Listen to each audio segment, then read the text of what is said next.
ایسی پوری کرنے دی جائے. ٹھیک. بہرحال پانچویں چیز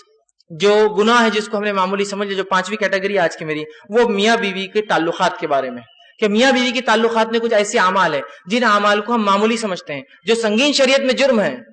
کبھی کبھار لگتا ہے یار یہ بہائی تو نہیں جو بات کہی جا رہی، یہ بہائی نہیں ہے، یہ شریعت کا علم ہے. اگر میں اپنی خواہش کی بنیاد پر آپ سے کہوں گا تو بہائی ہے، لیکن شریعت کا علم اور ایک حرام چیز سے بچنے کے لیے بات کہی جا رہی ہے. جو نبی اکرم صلی اللہ علیہ وسلم جو سب سے زیادہ پاک باز، سب سے زیادہ باحیا شخصیت تھے، ان کے منہ سے اور ان کے زبان سے نکلے ہوئے الفاظ ہے یہ، تاکہ امت اس گناہ سے بچ جائے. اس اعتبار سے میں بھی یہ باتوں کو رکھ رہا ہوں. ٹھیک ہے. تو پہلا گناہ جس چیز کو معمولی سمجھا جاتا ہے ہمارے سماج میں میاں بیوی کے تعلقات میں، وہ یہ ہے کہ جو ہے بیوی کا اپنے شوہر کو ہم بستری سے انکار کرنا، اپنے شوہر کو اپنے نزدیک آنے سے انکار کرنا. نبی اکرم صلی اللہ علیہ وسلم نے جامع صغیر کے اندر یہ روایت آتی ہے، آپ نے فرمایا جب شوہر اپنی بیوی کو بلائے، ہم بستری کے لیے بلائے، تو عورت پر واجب ہے کہ وہ فوراً اس کی بات مان لے، سوائے شرعی عذر کے وہ انکار کر سکتی. شرعی عذر،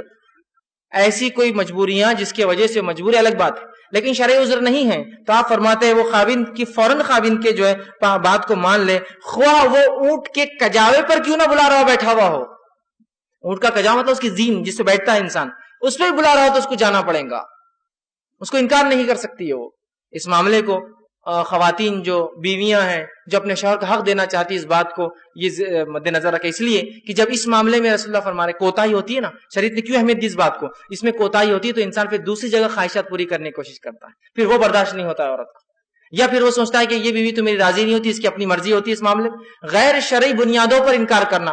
یوں ہی انکار کرنا یا اپنی ضد پر اڑ جانا، یہ بہت سنگین جرم ہے. دوسری روایت میں آپ صلی اللہ علیہ وسلم صحیح بخاری کی روایت آپ نے فرمایا جب شوہر اپنی بیوی کو ہم بستری کے لیے بلائے اور بیوی انکار کر دے اور شوہر اپنی بیوی سے ناراضگی کی حالت میں سو جائے تو ساری رات، اور اگر وہ سوتا رہے ساری رات اگر ناراض رہے تو اس عورت پر صبح تک کے لیے فرشتے لعنت بھیجتے رہتے ہیں، فرشتے بددعائیں بھیجتے رہتے ہیں جو عورت اس طرح سے کرے. ٹھیک. دوسری چیز جو میاں بیوی کے تعلقات میں جس گناہ کو معمولی سمجھ لیا گیا ہے جبکہ شریعت میں اتنا سخت گناہ ہے، وہ یہ ہے عورت کا بنا کسی شرعی عذر کے اپنے خاوند شوہر سے طلاق کو ڈیمانڈ کرنا کہ بھائی مجھے طلاق دے دو، مجھے چھوڑ دو، مجھے چھوڑ دو، بنا کسی شرعی عذر کے. شرعی عذر ہو سکتے ہیں لیکن بنا شرعی عذر کے ڈیمانڈ کرنا یہ سخت گناہ ہے. صحیح جامع صغیر کی روایت ہے، آپ صلی اللہ علیہ وسلم فرمائے بغیر عذر کے خلا لینے والیاں اور اپنے شوہر سے چھٹکارا حاصل کرنے والیاں، گھر اجاڑنے والیاں، یہ اس امت کی منافق ہے. ٹھیک ہے. دوسری روایت نے فرمایا اور کہا جس عورت نے بغیر کسی سبب کے جو ہے اپنے خاوند سے طلاق طلب کی اس پر جہنم واجب اور یہ جنت کی خوشبو نہیں سونگیں گی. بنا شرعی عذر کے، بس چھوٹی موٹی باتیں پسند نہیں آ رہا، اس کی انکم بہت کم اور چھوڑ رہی ہے، یہ شرعی عذر نہیں ہے. ہماری بہنوں کو چاہیے کہ اس بات کو بہت سنگینی سے لے، والدین کو چاہیے اپنے بچیوں کو سمجھائے کہ چھوٹی موٹی باتوں پر جو اپنے بیٹیوں کو نہ بٹھا لے. ڈیمانڈ کر رہے ہیں آپ، کتنی بری بات ہے، طلاق شوہر کا حق ہے اور آپ بیٹی ڈیمانڈ کرتی ہے، شرعی عذر بھی نہیں ہے اس کے پیچھے.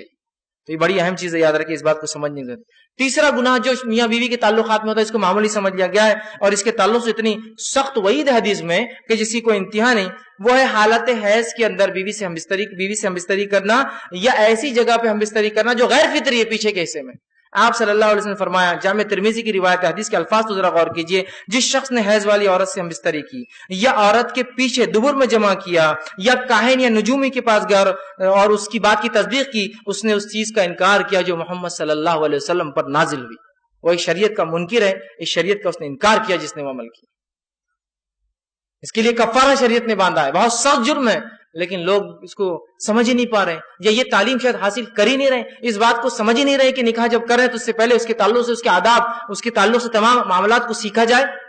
دنیا کی تمام چیزوں کے اندر ٹریننگ پروگرامز ہوتے ہیں، سب چیزوں کو سیکھا جا رہا ہے، لیکن شریعت کے مطابق کوئی چیز ہو تو وہاں ہم کو شرم آ رہی ہے، وہاں سیکھنے میں شرم آتی ہے. دنیا کی بہائی میں ہم کو شرم نہیں آتی. ہمارے بچے 11ویں 12ویں کے اندر جاتے ہیں، سائنس پڑھتے ہیں جس کے اندر عورت اور مرد کے جو ہے اعضاءوں کے اور تفصیلات پورے جسم کی تعلیم ہوتی ہے، وہ پڑھانا تو منظور ہے، لیکن بچے کو یہ سکھانا کہ شریعت تمہاری اور ہماری شریعت مطہرہ کیا سکھاتی ہے ہمارے بچوں، وہ ہم کو جو ہے بے شرمی، بے حیائی، اور جو بولتا ہے وہ بے شرم آدمی ہے، وہ بے حیا ہے، اس کو عقل نہیں ہے، اس کو شرم اس کو ہے. بے شرم تو وہ ہے جو ان باتوں کو نہ بتانے کی وجہ سے امت کے اندر یہ باتیں پھیل رہی ہے، یہ برائیاں پھیل رہی ہے.